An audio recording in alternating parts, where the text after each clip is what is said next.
السلام عليكم ورحمة الله وبركاته. حلقة جديدة وعمر كورة عالمية. الأخبار العالمية والمحلية. حشاشين في الدوري المصري، انسحاب الزمالك من الدوري، جدل حول التحكيم كالعادة، وإلزام الزمالك بدفع غرامة الجزيري. طبعا في قنبلة في الدوري المصري، قنبلة من العيار الثقيل. حشاشين في الدوري المصري، فتوح وعبد الله جمعة في الدوري المصري يتعاطيان الحشيش والمنشطات. ده مش كلامي، ده كلام المستشار مرتضى منصور. المستشار مرتضى منصور على قناة الزمالك صرح وقال ان احمد فتوح وعبد الله جمعة خافوا وهربوا من الكشف عليهم، كشف المنشطات عليهم. وده كلام يا جماعة خطير، كلام خطير جدا، كلام يضر بسمعة مصر وسمعة المنتخب المصري.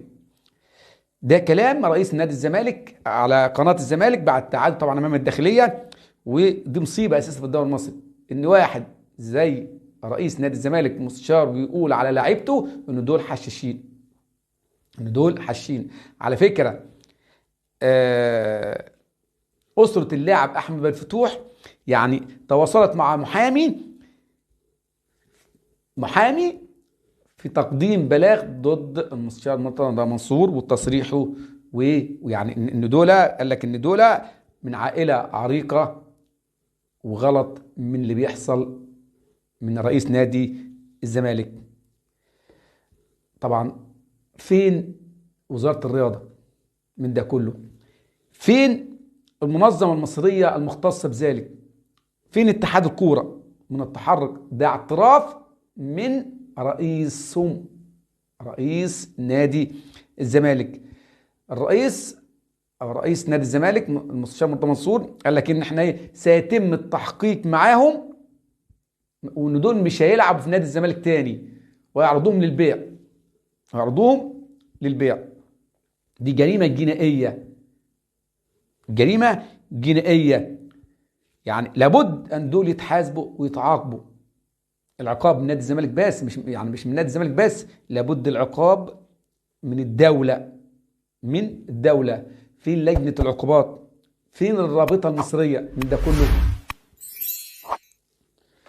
على فكرة في لعيبة كتير جدا بيتعاطوا منشطات، وبالذات في لعيبة في نادي الزمالك ومحدش بيكشف عليهم ولا حد بيعمل حاجة. طبعا الخبر الثاني عندنا انسحاب نادي الزمالك من الدوري. طبعا الزمالك مش هينسحب، ده كتير قالها طبعا مرتضى منصور قال كتير قبل كده ان الزمالك هينسحب، جدل حول التحكيم. طب ما هو الاهلي يعمل ايه؟ الاهلي سنتين ظلم تحكيمي وما قالش انسحب ابدا.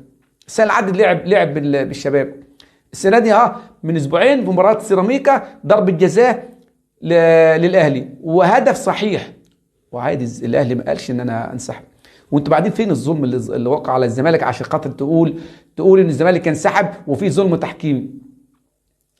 جميع خبراء التحكيم اكدوا وقالوا ان هدف الزمالك غير شرعي، الا احمد الشناوي بس اللي قال ان دي ضربه ركنيه. كل الحكام قالوا ان الهدف ده غير شرعي لان الكره بره، لمست راس سامسون، كره بره. غير كده مفيش. فين الظلم التحكيم اللي تعرض نادي الزمالك في مباراه الداخليه؟ كمان يعني عندك يقول لك ضربه جزاء الانبي امام الاهلي، برضو جميع الحكام قالوا انها ضربه جزاء، ما فيش ضربه جزاء اساسا لانبي امام الاهلي. طبعا بعد الاهلي فاز امبارح 2-0، الاهلي لعب مباراه حلوه جدا قويه جدا. ليه؟ في مقوله بتقول لك ايه؟ الاهلي بمن حضر. وفعلا امبارح نص لعيبه الاهلي غايبه. يعني لو اتكلمنا على اللي غايبين، عندك بص محمد طاهر واكرم توفيق وبيرسي تاو وكريم فؤاد وحمدي فتحي واحمد عبد المنعم، كتير لعيبه كتير غايبه من نادي الاهلي. الخبر الرابع اللي عندنا الزام الاتحاد الدولي لكرة القدم بدفع غرامة مالية النادي الأفريقي التونسي وقدرها 838 ألف جنيه لنادي الزمالك أو على نادي الزمالك للأفريقي التونسي في قضية سيف الدين الجزيري. طبعا انتوا عارفين ايه، الاتحاد المصري قدم معلومات قبل كده للفيفا تفيد بأن الجزيري انتقل نادي الزمالك في صفقة انتقال حر، في صفقة انتقال حر، ولكنه انتقل لهم مقابل مادي، مقابل مادي من نادي المقاولون، ولذلك الزاما على نادي الزمالك ان يدفع هذه الغرامة او هذا المبلغ حتى لا يتم وقفه من القيد. طبعا الاتحاد المصري اكد في اجتماعه امس عدم السماح بقيد اي لاعب لجميع الانديه الا بعد سداد المديونات اللي عليه كلها. الاهلي عليه مديونات يسددها، الزمالك عليه مديونات يسددها، المصري الاتحاد، اي فريق او اي نادي في الدوري المصري لازم يسدد المديونات اللي عليه عشان خاطر يقيد اي لاعب في شهر يناير. دمتم في رعايه الله، والسلام عليكم ورحمه الله وبركاته.